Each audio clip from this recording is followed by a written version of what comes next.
Bonjour à tous, heureux de vous retrouver sur Paris Turf TV pour votre quotidienne reçue 5 sur 5, l'émission du Quintet Plus et du 5-5. Pour m'accompagner aujourd'hui, beaucoup de plaisir de recevoir Guillaume Dalifard. Bonjour Guillaume. Bonjour Philippe. Ce mercredi, direction Saint-Malo, excusez-moi, une petite hésitation, l'hippodrome de Saint-Malo avec la 8e étape du GNT, une épreuve pour chevaux de 5 à 10 ans sur les 2850 mètres. Avant toute chose, Guillaume, le tracé malouin, une particularité ?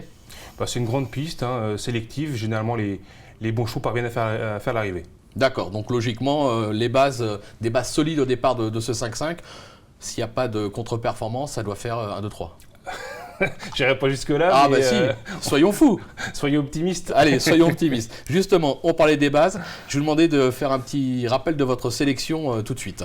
Alors j'ai placé en tête le 14 U-Prince, devant le 9 Urféjalerie, le 17 Tornade du Dijon, le 7 Twist de la Vallée, le 13 Tornado Bello, l'As Teatro, le 4 Tonnerre Margea et enfin le 15 Starter du Rib. Ok Guillaume, bon je vais un peu vite, je disais le rappel de sa sélection, il ne peut pas être un rappel puisqu'on ne l'avait pas encore donné. Donc voilà, on attaque avec le 14 U-Prince, favori logique, qui reste sur 2 brillants succès à Vichy. Son mentor a sauté 2 engagements pour courir ça. Logiquement, c'est le cheval à battre de la course. Ouais, moi, il m'a beaucoup plu. Il a vraiment franchi un palier ces derniers mois. Il a été très, très percutant à Vichy lors de ses 2 victoires. Il y a eu enquête à 2 reprises. Je trouvais que c'était un petit peu excessif.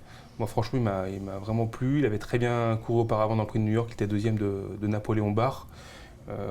Voilà, a priori, il fait face à un très bel engagement. Déféré des postérieurs, confié à Franck Nivard. Moi, je lui vois une toute première chance. Ouais, c'est la base de la course, on est d'accord. Vous lui opposez logiquement le numéro 9, Urféjalerie. Alors, c'est une pure droitière. Elle a gagné l'étape d'Agen de ce GNT 2014, c'était en avril dernier. Bon, là aussi, c'est logique de la placer en opposition aux favoris. Urféjalerie, c'est une jument de classe. Je crois qu'elle compte 17 victoires corde à droite. Donc, comme vous le disiez, c'est une vraie spécialiste. Elle s'entend à merveille avec Damien Bonne. Et vous faisiez référence aussi à les courses à l'étape d'Agen. Elle avait crevé l'écran ce jour-là. Elle avait fait une faute peu après le départ. Ça ne l'avait pas empêché de revenir gagner. Moi, franchement, je vois que U-Prince pour pouvoir la devancer. Donc, on verra le résultat mercredi dans l'après-midi. Mais j'aime vraiment beaucoup ces 2 concurrents-là, donc U-Prince et Urféjalerie. D'accord, on vous sent confiant. En 3e position, le numéro 7, Tornade du Dijon. Son unique tentative sur le tracé malouin, ça s'est soldé par un succès. Déféré des 4, JMB, là aussi incontournable. Oui, incontournable. JMB ne fait pas forcément preuve d'un grand optimiste. Il voit une chance, mais pas non plus une toute première chance. Tornade du Dijon, à Vichy, dans le Grand Prix du Conseil municipal, elle a trouvé Q-Prince pour lui barrer le chemin du succès. Depuis, on peut supposer qu'elle a été préparée pour cette belle course. Déféré des 4 pieds, comme vous le disiez, elle a déjà gagné à Saint-Malo. Moi, je fais confiance à Jean-Michel Bazir pour l'amener à l'arrivée. On ne peut pas l'écarter. En 4e position, le numéro 7, Twist de la Vallée. Alors, avant de vous laisser la parole, Guillaume, Jérémy Lévy a été à la rencontre d'Éric Raffin qui nous parle des chances de son partenaire. On l'écoute. Twist de la Vallée, mercredi au départ du GNT à Saint-Malo. Il reste sur une belle victoire ici à Anguin. Ouais, c'est vrai que le cheval il vient vraiment très bien gagner dans un bon temps. Je pense que là, il bénéficie d'un excellent engagement au premier échelon. Maintenant, c'est corde à droite. Il a couru que 2 fois corde à droite, dont une fois à Dozulé, il s'était placé. Je pense que ça peut être un problème. Je vais le découvrir corde à droite. Déjà, c'est un très bon cocher, ça c'est sûr, mais corde à droite, il va peut-être être moins à l'aise. Maintenant, premier échelon, c'est vrai qu'il détient une très belle chance. L'épouvantail de la course reste du Prince, mais les places sont menables. Ouais, il est beaucoup mis en tête, on l'avait vu un peu en difficulté à Vivo. Qu'est-ce qui s'était passé ce jour-là? À Vivo, j'étais pas très bien sorti du fil, donc je me suis retrouvé à l'arrière-garde. Et c'est vrai que c'est un cheval qui aime bien être devant.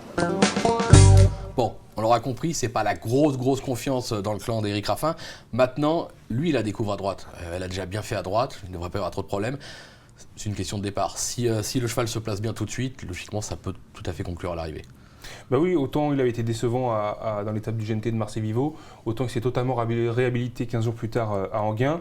Bon, c'était pas non plus un quintet super bien composé. Là, c'est quand même... il y a du lourd. Il y a du lourd dans cette étape du GNT. Donc, moi, je le vois participer à l'arrivée, mais pas forcément s'imposer, tout en sachant qu'il y a cette petite réserve concernant la corde à droite. Le cheval a couru 2 fois, comme le disait... Ouais, à Dozulé. Voilà, à Dozulé était 3e. C'est pas tout à fait pareil, mais on se doit de faire confiance chance encore une fois au tandem Guerato-Raffin. C'est clair. En 5e position, le numéro 13, Tornado Bello, 2e sur ce parcours en 2011. Alors son mentor annonce la couleur, c'est un peu la course visée. Bon, on est un peu plus mitigé sur le plateau, Guillaume, non? Oui, je pense qu'on peut affirmer que c'est le cheval de classe du lot. Tornado Bello, il ne faut pas oublier qu'il s'était classé 5e du critérium des 5 ans. Il m'a un petit peu laissé sur ma faim dans l'étape, dans l'épreuve remportée par U-Prince à Vichy.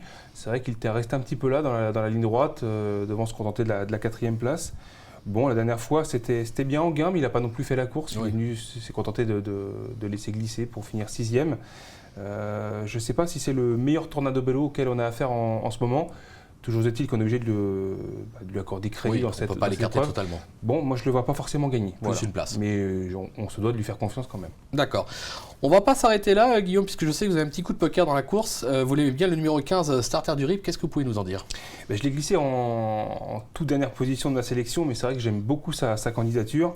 Il a mieux couru qu'il n'y a paru récemment à Cabourg. C'est toujours compliqué de rendre la distance sur cet hippodrome-là. Auparavant, à Graigne, il a quasiment rendu 50 mètres. Il était venu finir 4e dans une très belle action. Il est très confirmé corde à droite. Joël Allais a l'air d'être assez confiant. Gilles Delacour fait peu de bruit, mais se débrouille très très bien au sulky. Je ne serais pas surpris qu'ils viennent pimenter les rapports à l'arrivée. Bon, ça peut être un 4e placé. Je vous rappelle que sur le Turf TV, pour jouer, le 4e placé est payé. Donc on s'en méfiera, pourquoi pas, le numéro 15, Starter du RIP. Merci beaucoup Guillaume pour toutes ces infos. On va se quitter avec cette fois-ci, un rappel de votre sélection et puis un conseil de jeu. Merci beaucoup et rendez-vous dès demain sur le plateau avec Mathieu Mortagne pour un 5-5 à Anguin. Merci Guillaume. Merci Philippe. Au revoir, bon jeu.